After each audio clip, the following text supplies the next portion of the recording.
Hi అండి, నమస్తే. Welcome to awesome creators. ఈరోజు మిమ్మల్ని అందరినీ కూడా ఒక మంచి ప్రదేశానికి తీసుకెళ్ళబోతున్నానండి. ఎంతో ప్రశాంతమైనటువంటి వాతావరణం. నిజంగా అక్కడికి వెళ్తే మరలా తిరిగి రావాలి అని కూడా అనిపించదు. అందుకే అవధూతలు, మహానుభావులు అలాంటి ప్రదేశాన్ని ఎంచుకుంటూ ఉంటారు. మరి ఈరోజు అలాంటి అవధూత గురించి మనం తెలుసుకుందాం. అసలు అవధూత అంటే ఎవరు? అవధూత అనే పదానికి అర్థం ఏమిటి అంటే నియమాలను, సాంప్రదాయాలను, దూత అంటే త్యాజించిన వారు. నియమాలను, సాంప్రదాయాలను త్యాజించి అంతా ఒక్కటే, అందరూ సమానమే అని మనల్ని ఒక తాటిపై నడిపించి మంచి దారి చూపించే మహానుభావులు అవధూతలు. మరి అలాంటి అవధూత గురించి ఈరోజు మనం తెలుసుకుందాం. మాణిక్ ప్రభు ఆలయం. ఇది కర్ణాటక జిల్లాలోని హుమ్నాబాద్, బీదర్ దగ్గర హుమ్నాబాద్ అనే గ్రామంలో, మాణిక్య నగర్ అనే చిన్న గ్రామంలో ఈ యొక్క ఆలయం ఉందండి. దత్తాత్రేయ అవతారంలో ఈయన ఒక అవతారం. మాణిక్ ప్రభు అవతారంగా మనం చెప్తూ ఉంటాం. మరి ఈయన గురించి కొన్ని విషయాలు ఇప్పుడు మనం తెలుసుకుందాం. ఈ ప్రపంచంలో అధర్మాలు, అరాచకాలు పెరిగినప్పుడు పరమాత్మ ధర్మ సంస్థాపనార్థాయ సంభవామి యుగే యుగే అనే తమ వచనానుసారం రాముడుగా, కృష్ణుడిగా మొదలై ఎన్నో అవతారాలు ఎత్తి దుష్ట సంహరణ, శిష్ట రక్షణ చేశారు. అయితే కేవలం భక్తులను ఉద్ధరించడం కోసం, వారిని సన్మార్గం చూపించడానికి సద్గురువు రూపంలో త్రిమూర్తులు దత్తాత్రేయుని అవతారంగా అవతరించారు. ఒకసారి పరమాత్మ దానసత్రం నిర్వహించారు. వారి నుండి దేవతలు, మునులు, ఋషులు అనేక అమూల్యమైనటువంటి కానుకలను దానంగా స్వీకరించారు. ఆ అత్రి మహాముని దానం స్వీకరించడానికి పిలిచినప్పుడు వారు ధ్యానావస్థలో ఉన్నారు. తర్వాత ధ్యానం ముగించి దానం స్వీకరించడానికి వచ్చినప్పుడు పరమాత్మ వద్ద ఇవ్వడానికి ఏమీ మిగలలేదు. అప్పుడు పరమాత్మ స్వయం దత్తోహం అంటూ తమనే దానంగా సమర్పించుకున్నారు. అత్రి అనసూయల దంపతులకు దానంగా రావడం వల్ల పరమాత్మ దత్తాత్రేయులయ్యారు.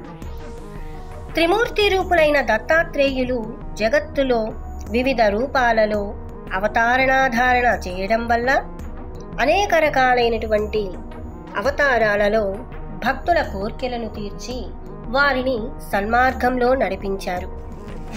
అలాంటి అవతారణలో మాణిక్య ప్రభు అవతారం ఒక అవతారంగా చెప్పుకోవచ్చు. పూర్వం నిజాం పాలనలో ఉన్న హైదరాబాదు, కర్ణాటక ప్రాంతంలోని, ప్రస్తుత కర్ణాటక రాష్ట్రంలోని బసవ కళ్యాణ్ తాలూకా లాడావంతి గ్రామంలో దైవభక్తి పరాయణులైనటువంటి మనోహర్ నాయక్, బాయమ్మ దంపతులకు వారి అపార తపఃఫలితంగా 1817వ సంవత్సరం మార్గశిర శుక్ల చతుర్దశి ఆ రోజు దత్త జయంతి ప్రభువులు జన్మించారు. రామభక్తులైన మనోహర్ నాయక్, బాయమ్మ దంపతులకు స్వయం దత్తాత్రేయులు వారికి జన్మనిస్తామని రామనవమి రోజు స్వప్నంలో సాక్షాత్కరించి చెప్పారట. ప్రభు బాల్యం కళ్యాణ్లోని మేనమామ గారి ఇంట్లో గడిచింది. కళ్యాణ్ పరిసరాలలోని అడవులలో తమ మిత్రులతో కలిసి ఆడుకునేవారు. చనిపోయిన తన బాల్యమిత్రుడైన గోవిందను బ్రతికించడం, సంతానం లేని భీమాబాయికి 8 గవ్వలు ఇచ్చి సంతాన ప్రాప్తి కలిగించడం వంటి అనేక లీలలను ప్రభు బాల్యకాలంలోనే చూపించేవారు. ఆ సమయంలోనే ప్రభు దైవాంశ సంభూతులని జనులకు పూర్తి నమ్మకం కలిగింది.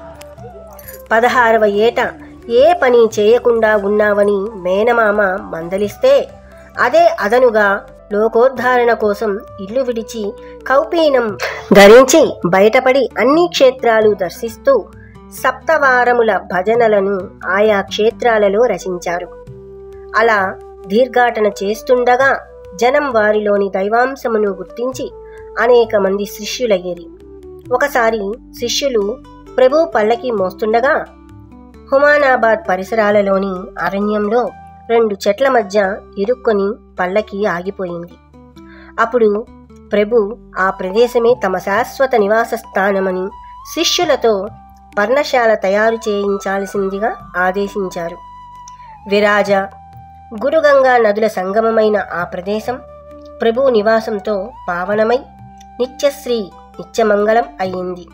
ఒకప్పుడు ఘోర అరణ్యమైన ఆ ప్రదేశం ప్రభు నివాసంతో జనసమర్థంగా పెరిగి నగరంగా రూపుదిద్దుకొని మాణిక్ నగర్ పేరుతో ప్రసిద్ధ పుణ్యక్షేత్రమయ్యింది.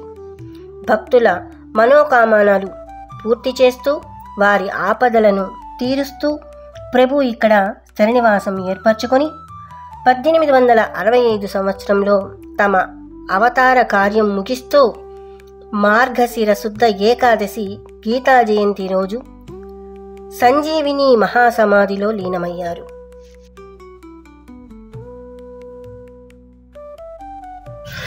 ప్రభు సమకాలీకులైనటువంటి షిరిడి సాయిబాబా, స్వామి సమర్థ్ మొదలైన సత్పురుషులతో ప్రభులకి ప్రగాఢమైనటువంటి సంబంధం ఉండేది. సాయిబాబా 13 సంవత్సరాల వయసులో షిరిడీలో నివాసానికి పూర్వమే ఫకీర్ వేషంలో ప్రభు దర్బారుకు వచ్చిరి. ఇక్కడ మనకి ఒక చెట్టు కనిపిస్తూ ఉంటుంది. ఈ చెట్టు కింద ప్రభువుల వారు షిరిడి సాయిబాబా వారు కూర్చొని అలా మాట్లాడుకుంటూ ఉండేవారట.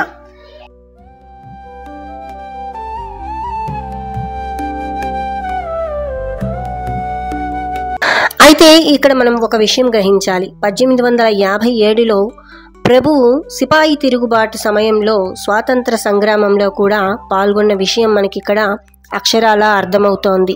ఇక్కడ ఆయుధ సామగ్రి కూడా మనం గమనించవచ్చు. తిరుగుబాటు సమయంలో వారు ఉపయోగించినటువంటి ఆయుధాలను కూడా మనం ఇక్కడ చూడవచ్చు. ఈ ఆలయంలో ప్రత్యేక పండుగలు ఏమన్నా ఉన్నాయా?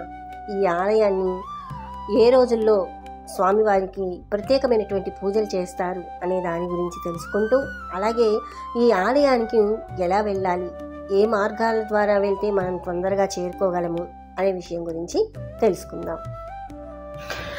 ప్రభు మందిరంలో జరిగే ప్రతిరోజు కార్యక్రమాలు ఉదయం 6 గంటలకి కాకడ హారతి, 9 గంటలకి ప్రభు సమాధికి రుద్రాభిషేకయుక్త మహాపూజ, అలాగే 12 గంటలకి మధురిక భిక్షహారతి, సాయంత్రం 4 గంటలకి విశేష హారతి.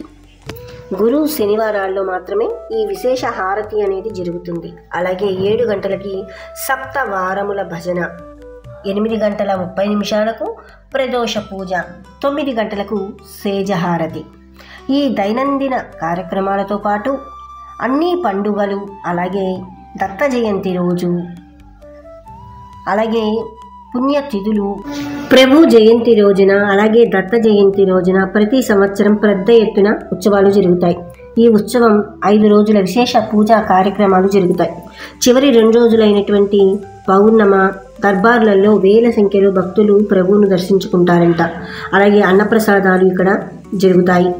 ప్రభు కాలం నుండి వస్తున్న దర్బార్ పరంపర పౌర్ణిమ తర్వాత రోజు నుండి జరుపబడుతుంది. దర్బారులో మహారాజు గారి సమక్షంలో అనేక మంది ప్రసిద్ధ కళాకారులు తమ కళలను సేవా దృక్పథంతో ప్రదర్శిస్తారు.